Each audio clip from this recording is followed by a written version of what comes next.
video where I give an overview of American history in terms of the Civil War, I comment that it's unfortunate that Abraham Lincoln is assassinated shortly before the end of the Civil War. And although that is technically correct, what I want to do is clarify that comment a little bit in this video. Because in actuality, by the time he was assassinated, Lincoln knew that the Union was very, very, very likely to win the war. Because the major Confederate armies had already surrendered to the Union. Although it wasn't formally done, there was still some fighting going on in some parts of the South. So if we go back to April 9th, 1865, we have the battle at Appomattox Courthouse. And after that battle, the Confederate army is essentially routed. It has to surrender. This right here is Robert E. Lee. Robert E. Lee. And on April 9th, 1865, after that battle, he surrenders to Ulysses S. Grant. Ulysses S. Grant. And one point of confusion some people often have, and I had this the first time I learned it, is that Appomattox Courthouse is the name of the city, that the surrender actually did not take place in the courthouse in that city. And I actually shouldn't even call it a city, it's a little town of a handful of buildings. It took place at this gentleman's house, Wilbur McLean. And I'm showing his image because his set of circumstances, or how he is tied to the Civil War, is frankly fascinating. Because in 1861, the first battle of the Civil War occurred on his property in Manassas, Virginia. This is in northern Virginia. He was sympathetic with the Confederate army. He did not like that northern Virginia was so close to the south border. So he picks up his bags and his family and he moves them down to the small town of Appomattox Courthouse, which is in central Virginia.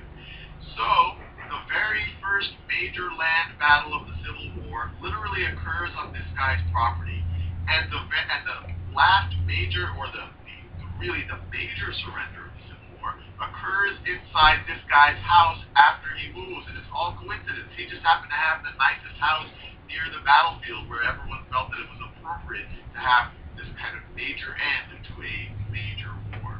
But regardless, that happens on April 9th, 1865. The major Confederate army surrenders to the Union Army. The reason why this is not the formal end of the Civil War is that you still had 175,000 Confederate troops, other places in the South, continuing to fight on. You have to remember that we didn't have a telephone at this point in time, so we didn't have instant communication. So these people who were fighting, many of them did not even know that the Confederate army had already surrendered to the Union.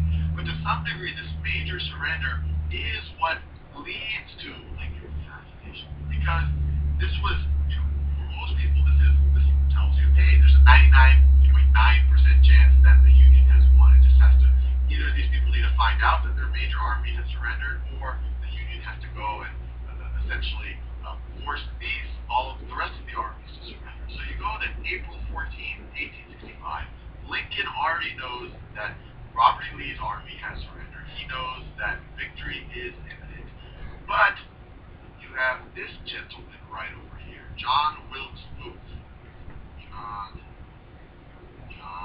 Wilkes Booth, who is sympathetic to the Confederate cause, and in his mind, all is not lost yet. He does see this as a major blow to the Confederate cause, and he thinks that they need to do something desperate if they want to have any chance of being able to come back, being able to maintain their independence from the Union.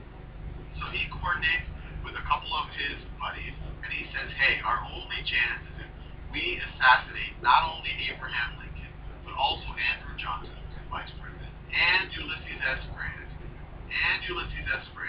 and we assassinate Seward, who is the Secretary of State. And the idea there is if you assassinate everyone who is in line to become president, that would just throw the entire Union leadership in disarray, and maybe it would give these characters over here a fighting chance to maintain their independence or maybe come back against the Union Army.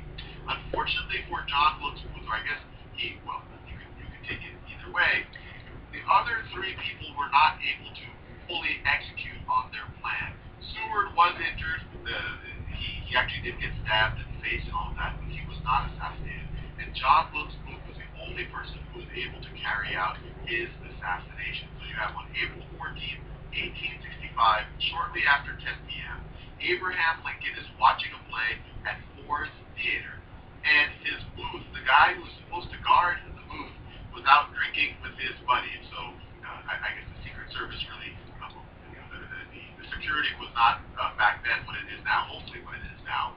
And John Wilkes Booth, who actually used to act in this theater, he picked a time in the play where everyone would laugh and clap, and he said, hey, I'll just shoot right then. People will think it's part of the play or something, or they wouldn't notice as much, then I'll be able to run out. And so he is able to, right at that moment, shortly after 10 p.m., shoot Abraham Lincoln and assassinate him on April 14th, 1865. The whole point here is to just understand that Lincoln did know that Robert E. Lee's army had assassinated, had surrendered